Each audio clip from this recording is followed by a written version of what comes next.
Welcome to the concentration and focus day. This is a good day to do the meditation called Journey into the Sound of Creation. Being aware of your environment is the single most important tool to develop before progressing any further. If you can't sustain your own attention, you'll not be able to create change, since all change requires your total presence and awareness. When we live on autopilot, we are living in the past. We are creating the same emotions and the same feelings, which keeps us creating the same thought patterns, and then keep us creating the same predictable outcomes. Which means that if we want a different change, then we need to become very aware of our thoughts, of what we do, of our environment, and perceive everything differently. The only way we can do this is to learn the forgotten art of concentration. Concentration means that you can retain your attention on something for as long as possible. With the Instagram generation, every video is less than 1 minute long. Our attention spans have been programmed to be highly insufficient to be able to do anything useful. And that's why our minds are so noisy, so many thoughts rattling around in our minds, and we can't focus our attention on anything. So the secret is to learn the art of concentration. From here, all amazing things can happen. It's very easy to have concentration when you're working on a document or doing something related to your job, because that is something that is fear-based, is that if you don't concentrate, then you may not get paid and you may not get fed. So fear is a very powerful motivator. But what I'm talking about is learning to concentrate, doing the most mundane things. And this requires a whack to your ego, because your ego is saying all the time, well, you can't waste time. That's how we've been brought up as kids. Like, you're wasting time. This is not productive. But my point is that in the mundane, in sitting around, in allowing our thoughts to develop, to compartmentalize and settle, we can gain clarity in our lives. We're trying to get our brains out of the super rational busy mode where it's analyzing every fact and every thought within its very limited framework, because it's perceiving the world through only what it knows. And so it's creating more of the same. Is this right? Is this wrong? Yes, I should be doing this. He's wrong. This is how it should be done. And all those things are pointless discussions that happen from left brain to right brain. When we move our awareness from the brain to our heart and to our body, we begin to activate a more relaxed and suggestible state where our conscious brain will allow us to use affirmations and allow us to be able to change those deep-rooted neurological pathways that have kept us trapped in the past. Start by bringing awareness to your body. Notice how you're feeling and what emotions and thoughts trigger a particular state. Do you feel a certain way when you think of work or a person or a situation? Where do you feel it? Pay close attention to this. Have a deep observation of your thought patterns. Notice your thoughts and identify patterns that repeat themselves. Notice you're thinking of similar things, but they seem different. If you listen very carefully to what you think about and try to trace the thoughts back from where you arrived at this particular thought, you'd be surprised that the patterns that just keep on repeating themselves over and over again. So you're not thinking about anything new. Bring deep awareness to every single moment. Be present and remind yourself at each moment that every moment is unique and different. Ask yourself this question: do I recognize this moment? And then pause and say, do I recognize this moment? And what about this moment? All three are separate moments, and they are all three separate creations of reality, of new realities, of everything being rejuvenated.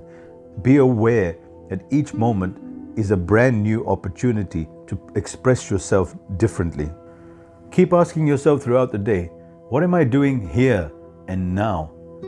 And that's really important. It's a Zen walking meditation. As you take a step, you say here, and another step you said now, and then you say here, and then you say now, and then you say here, and then you say now. And you look around to what's in your immediate environment and pay absolute attention to being present to whatever the situation and the current environment present. Become what I call a thought ninja. Ask yourself, what will I think of next? Now watch your thoughts. and be like a watcher on a watchtower, observing your thoughts below you. But you're the eye, you're the presence above that, watching your thoughts as they go by. And ask yourself this question: I wonder what thought I will think of next. Become used to doing nothing for a few minutes at a time. And you can do this more and more as you gain more and more awareness. There's a wonderful Zen saying that says, when you're really busy, then meditate for an hour. But if you're impossibly busy and you don't have time, then meditate for 2 hours. What that means is that being present when you're extremely busy is more important than when you have nothing to do. So learn to cultivate space.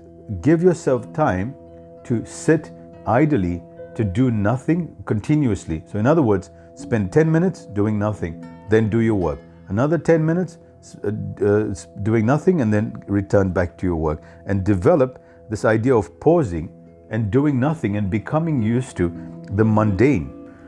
Allow yourself to let your thoughts run wherever they want. Let them find their own place and take their own form without you distracting it. Because this is where, in those mundane moments, where true inspiration comes in, where the ideas that will change human history came from. It's from this idle time of sitting around when everything can form its place and settle down.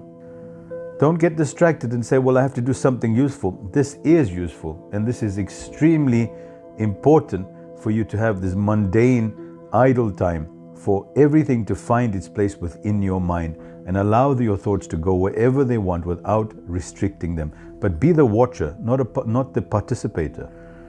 Bring this practice to taking a shower, and for that matter, everything that you do. But let's say, for instance, in the shower, take the soap in your hands. Watch as the soap foams. Put it near your face. Do you smell anything near your nose? Follow your hands. Look at your hands intently. And as you clean every part of your body, notice your hands going over those parts. And in other words, be the presence watching your hands move through you and with you. Follow the movement with absolute focus and awareness, in almost like a Tai Chi move where you're looking at the movement slowly forming. Take in all the sensations, all the feelings on your body, the textures, the temperatures, the sounds, and do the same for the water that's falling on you. And you can even give gratitude for the warm water, for the cleaning effect that water does. It's able to purify you of all sorts of diseases and germs and bacteria on your skin. It truly is an incredible resource. So a Zen master taught me this thing where he says, you call out loud, rubbing my hands, scrubbing my back, drying my feet, drying my face, and then do the same thing with your towel. Try this and watch the clarity that you achieve just by being so present. Now, continue to bring this alertness and focus to other things, to the way that you eat. Do this thing called the chocolate exercise. You can Google it on one of my documents as well. Do that to the drink. Take a sip. Take a deep breath in. When you drink water, here's another thing that you do. Take a sip. Before you take a sip, make an intention. Say this water is going to be healing, and water changes its shape based on intention, as revealed by the great Japanese researcher who studied how water changes based on emotions. So supercharge that water with cleansing, with healing, with purifying, for giving you life energy. And every sip, become very aware as you sip casually and slowly your water with absolute concentration and focus. Train your brain to look carefully at colors, textures, patterns, shapes. Look up, look down. Imagine that you've just come out of a state of amnesia where you've never seen color before, where you've never experienced textures before. Take it in as a brand new baby. Notice this as an overwhelming assault on your sensations and your senses, and feel them as brand new.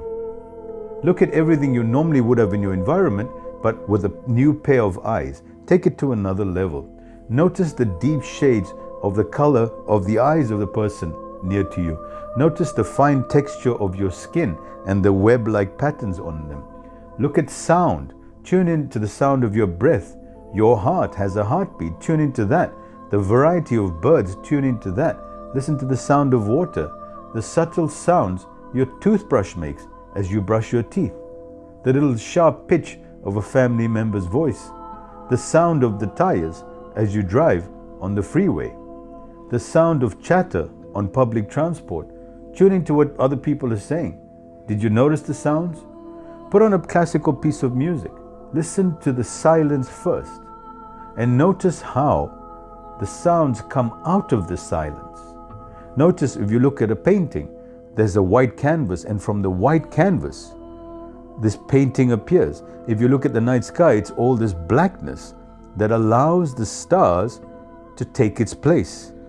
And also between your thoughts, it's that still space between each thought that allows room for the thoughts to arrive and for the thoughts to leave. Listen to people that you normally would all the time. Listen intently with full concentration. Look at their facial features. Look at how their mouth moves. Don't try to understand, but perceive the words as they come out. You'll be surprised how much more you understand of what they're saying, because you're not trying to understand. You're allowing your intuition, the space within you, to unfold, and you become a vessel for other people to heal and to realize those questions that they've been pondering. And that's what I use in my coaching as well. I create a space for healing to occur. I am not the healer. You'd be so amazed at what you pick up during that day that you've taken for granted, and you will experience your world in an entirely new way. Have fun with this.